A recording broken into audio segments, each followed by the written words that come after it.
1910, semenanjung Korea menjadi bagian dari koloni kekuasaan Imperium Jepang. Semangat imperialisme Jepang dan kerasnya rezim kekuasaan saat itu membuat sengsara masyarakat Korea. Berbagai ekspresi perjuangan untuk kemerdekaan bangsa pun dilarang, termasuk terkait musik dan lagu-lagu yang punya simbol patriotisme. Saat itulah sebuah lagu mendapatkan tempat lebih dan menjadi semacam lagu kebangsaan tidak resmi bagi orang-orang Korea. This is Arirang.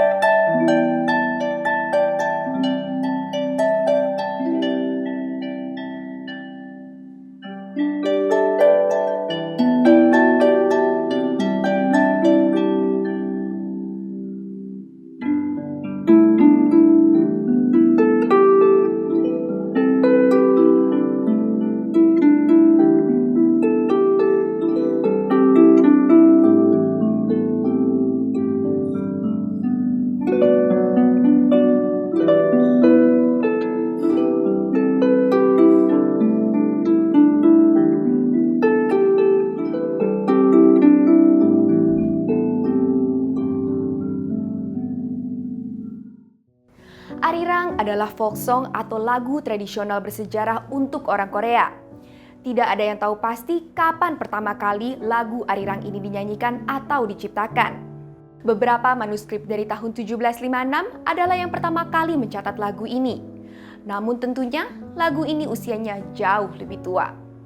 Profesor Keith Howard, seorang antropolog dan musiciologist dari University of London menyebutkan bahwa beberapa sumber mengindikasikan lagu ini telah berusia 2000 tahun. Sementara sumber lain menyebut lagu ini telah ada sejak awal kekuasaan dinasti Joseon, tepatnya di akhir abad ke-14.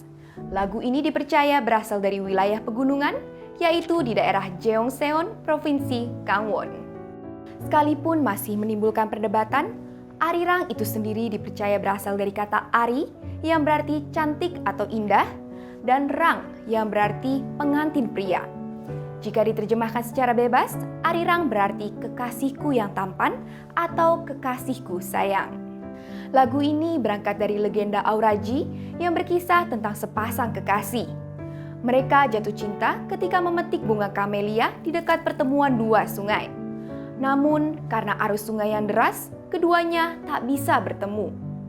Sementara Pete Seeger, seorang aktivis dan penyanyi folk asal Amerika Serikat, menyebutkan bahwa makna lagu ini membawa kita kembali ke tahun 1600-an. Kala itu, ada seorang raja semena-mena memenjarakan rakyat yang melawan kebijakan-kebijakannya.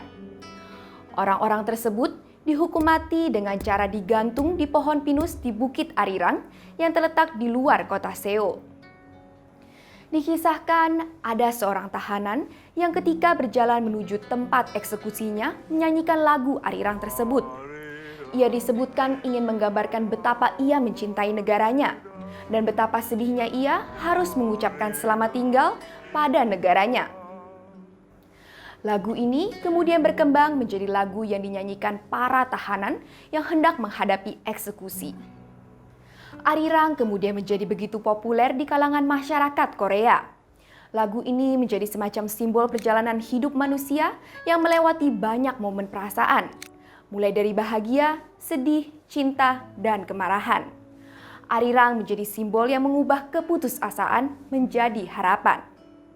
Kisahnya kemudian mendapatkan tempat yang lebih besar saat masa-masa sulit dihadapi oleh orang-orang Korea.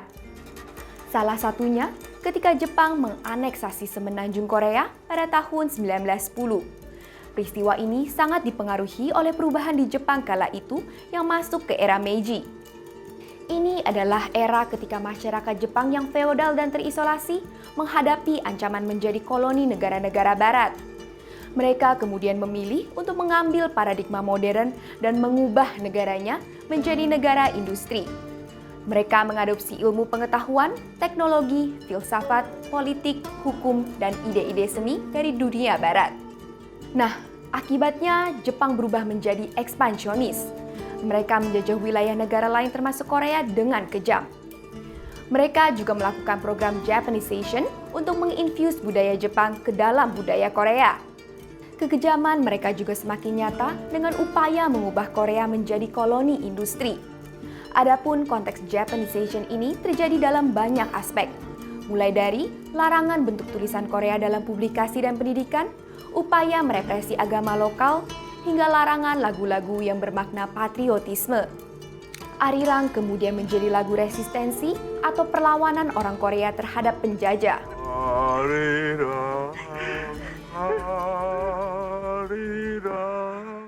Selalu ada harapan setelah penderitaan akibat penjajahan. Itulah harapan di balik lagu Arirang ini. Selain menjadi warisan sejarah kolektif masyarakat Korea, lagu ini juga menjadi pengingat betapa kejamnya penjajahan Jepang. Kerja paksa, ratusan ribu orang Korea tewas, hingga banyaknya perempuan Korea yang dijadikan sebagai comfort women atau budak seks oleh tentara Jepang. Sesuatu yang tentunya menorehkan trauma sejarah. Sebagai catatan, diperkirakan ada sekitar 50.000 hingga 200.000 perempuan yang dipaksa menjadi comfort women oleh tentara Jepang selama era ekspansionis. Mayoritas berasal dari Tiongkok, Korea, Filipina, dan negara-negara Asia Tenggara lain termasuk Indonesia. Kisah-kisah ini adalah luka masa lalu yang mungkin akan sangat sulit dimaafkan oleh bangsa-bangsa yang pernah dijajah Jepang. Lagu Arirang menjadi pengingat tentang luka itu, sekaligus menjadi sebuah harapan untuk terus maju dan menjadi lebih baik. Pasca kekalahan Jepang pada tahun 1945, Korea memasuki era perang saudara antara Korea Selatan dan Korea Utara.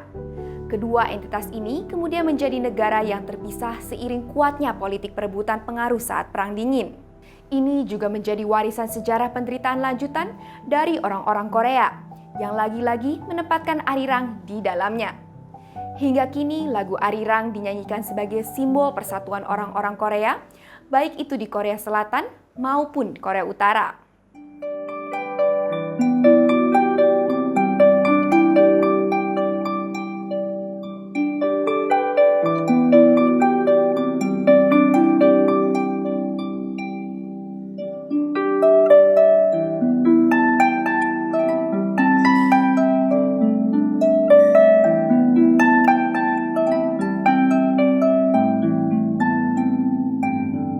Arirang bukan sekedar nyanyian rakyat.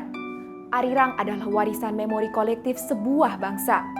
Memang nasib orang Korea di Korea Selatan berbeda dengan yang di Korea Utara karena perbedaan sistem pemerintahan.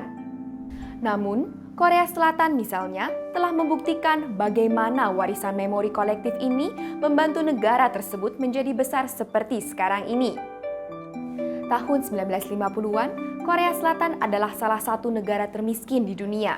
Tapi sekarang, negara ini adalah salah satu yang terdepan dalam industri.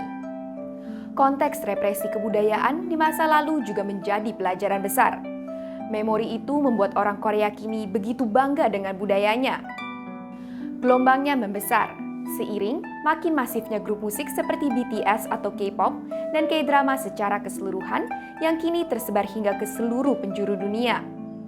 Sementara, sekalipun dikuasai oleh otoritarianisme, Korea Utara juga menunjukkan warisan memori sejarah penindasan masa lalu. Harus diakui, dengan segala kontroversinya, Kim Jong-un yang kini memimpin negara tersebut adalah salah satu pemimpin paling powerful di dunia. Itulah Arirang. UNESCO telah mencatat lagu ini sebagai warisan budaya orang Korea. Dari lagu ini, kita belajar bahwa selalu ada harapan di balik penderitaan demi kemajuan sebuah bangsa.